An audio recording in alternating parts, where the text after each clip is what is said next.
a series of mistakes by listening to his immoral eldest two daughters and bad advisors, who exist only to praise him for their own personal gain. Though caring for him greatly and always wanting the best for him, Speaker, King Lear chooses to reject his youngest daughter, Cordelia, because she refuses to flatter or feed his ego like the others, by telling him the truth, even at the risk of her losing her inheritance. Shakespeare's motif revolves around King Lear's fall into error and Machiavellian ways, which we see when he arrogantly declares that he has ultimate power and can choose to ignore his subjects whenever he is pleased with them. His inability to see the truth leads him to lose power, wealth, his senses, his truest daughter Cordelia, and ultimately his own life. Speaker, the entire internet was screaming during Sunday night's interview with the president. Don't mean to anthropomorphize, but TV screens across the country would have turned themselves off themselves if they could, after what is said to have been a train wreck of a conversation from start to finish that left the emperor naked. I must acknowledge, however, the decision by the president to have a 2-hour unscripted sit-down, because seldom do African heads of state risk putting themselves in unpredictable, uncontrolled environments like that. With our majority leader setting the tone through this motion, let the Senate be your Cordelia, Mr. President. You are a leader in the service industry, and I was told just last night that the two most vital pillars in the service industry are perception and experience. And for such a delicate subject matter, you at the very least need a stellar crisis communications team, because your words kept fueling the fire last week. I also want to remind the president that it's not about him. It's not personal. We didn't name it Kenya Kwanza. That wasn't us. Kenya Kwanza. Not Kwanza the noun, Speaker, but Kwanza the adjective. And instead of putting Kenya first, your presidency has put Machiavellianism first, like King Lear, when all that us young people wanted was for you to put Kenya first. Like a performance review of sorts, Speaker, we expected that on his third attempt to address us on Sunday night, he would come with details, with data, definitives, strategies, but it was still so vague, so non-committal, so uninformed. It felt dismissive and disconnected.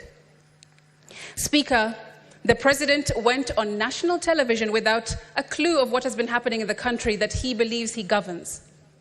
Was the deputy president right in his address last week as well, that his boss may not know all that is going on in the country? How many people are in custody, he was asked. He replied, I have a ballpark figure from the police that they have enough people. What do you say to the youth who say yours is not a listening government, he was asked. He said, I have 4 things: housing jobs, digital jobs, export of labor, manufacturing. You believed barely 1.5 years ago that you could run the country on 2.9 trillion. In a few months, you went to Parliament and requested 3.6 trillion. This year, you went to Parliament and requested 4.2 trillion. And what do they see in return? They see extravagance in government, he was told. He replied, let me tell you the following.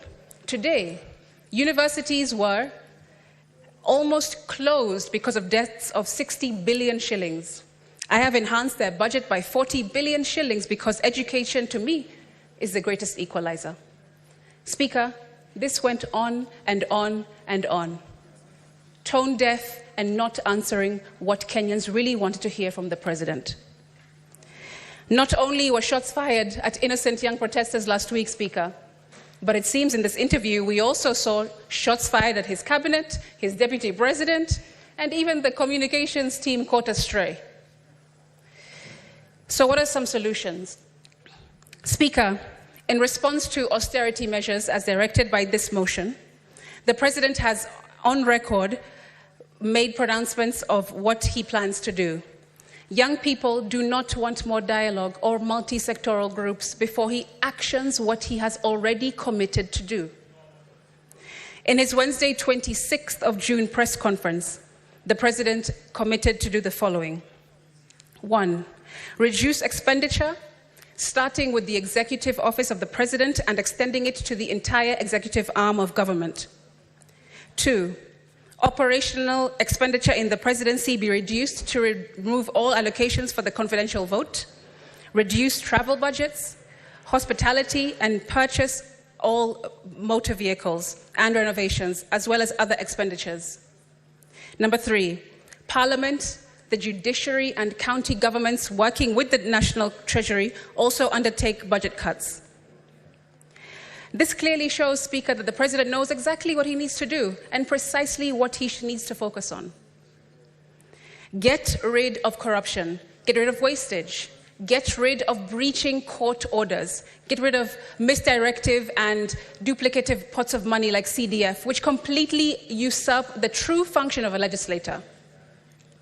Speaker, members of Parliament are supposed to legislate and ministries are supposed to implement. No parliamentarian should have a CDF allocation because our role is simple: to represent, to oversight, and legislate. We have no business building markets and roads and hospitals. Get rid of CDF that bastardizes the role of a member of Parliament. We also want a repeal of other unconstitutional legislations since this government came into power. And we want leaders to be leaders, Speaker, not leaders to be dealers.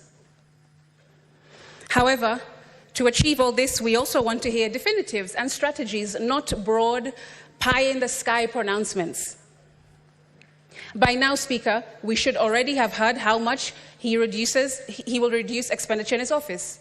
How much will you cut from your travel budget, your hospitality budget, from the purchasing of motor vehicles and renovations?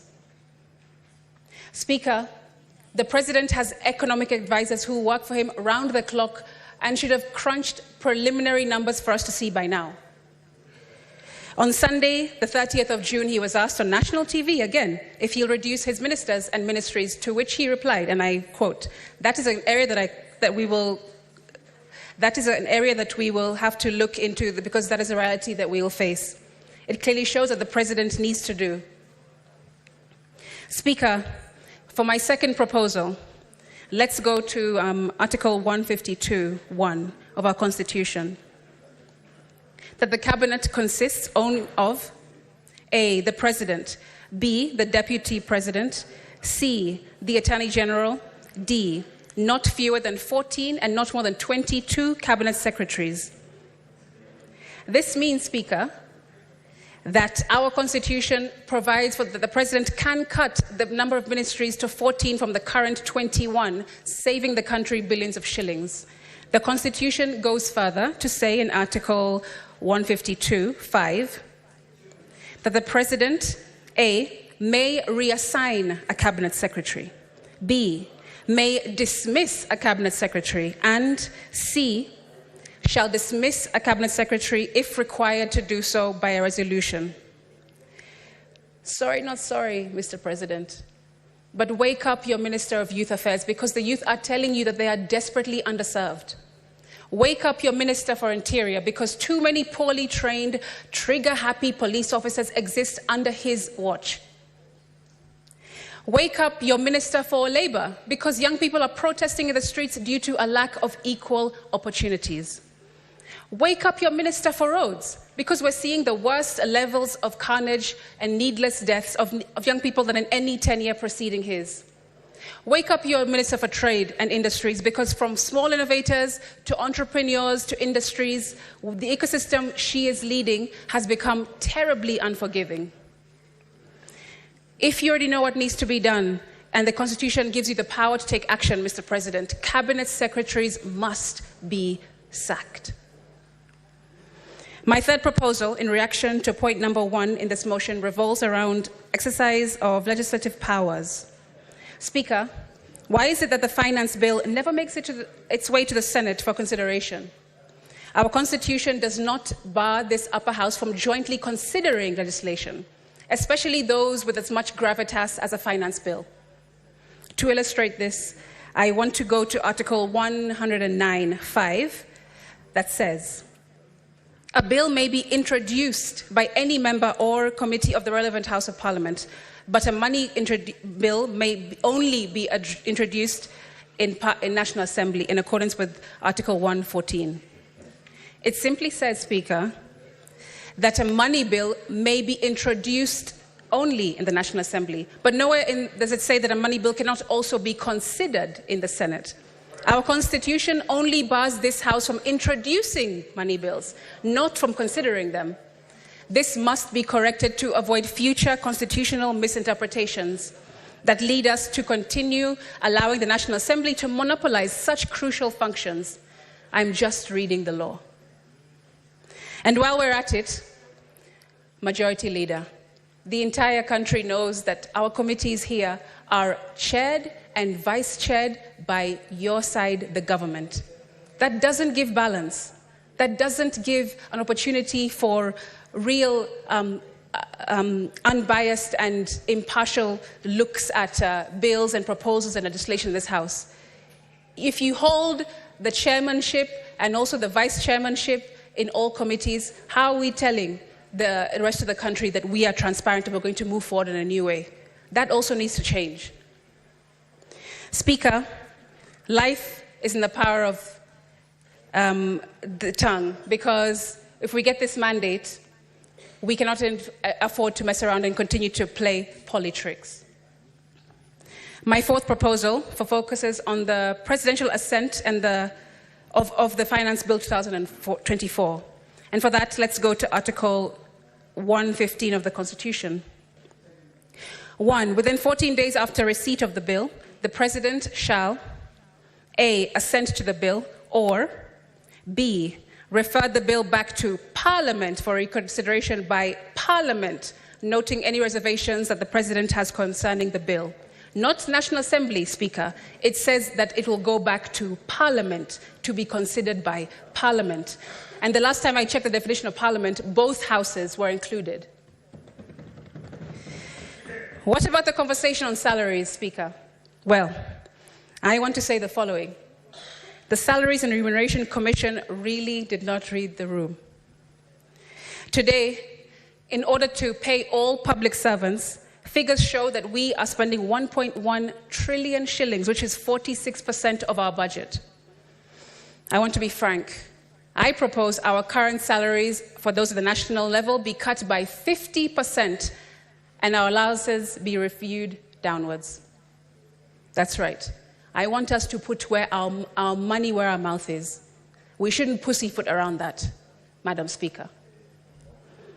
Because let's be honest, today's salary and allowances are the only reason why people kill, steal, and destroy anything in their way in order to work in the national government. And that needs to end.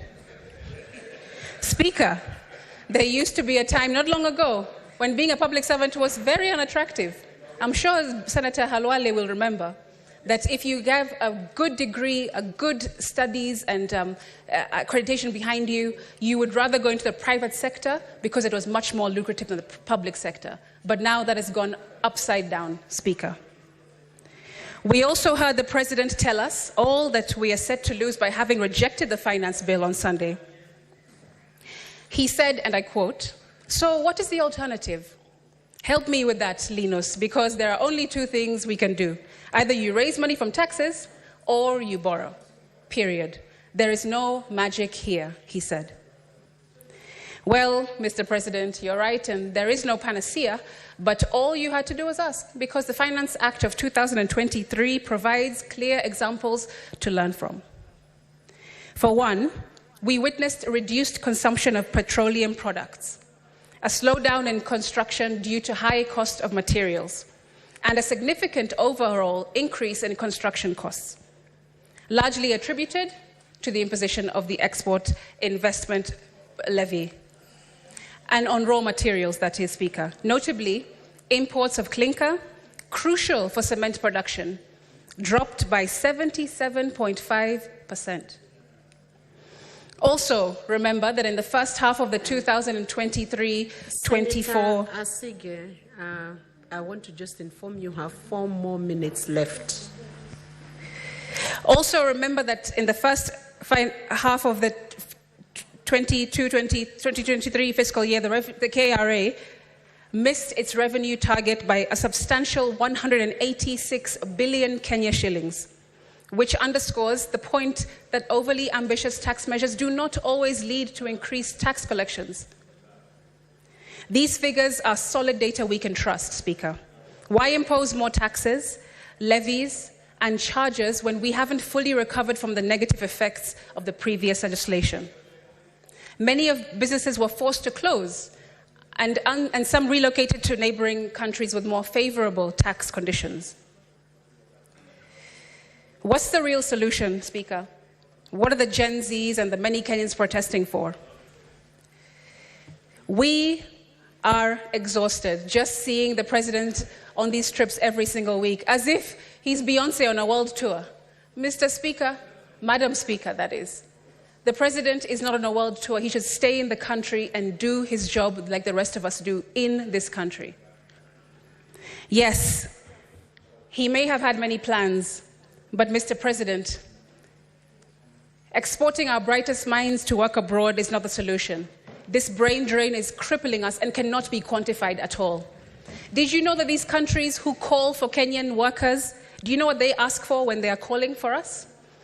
They want under 45s only, highly skilled, well-educated, in good health even, and they must undergo rigorous vetting because they have a particular criteria of people they're looking for.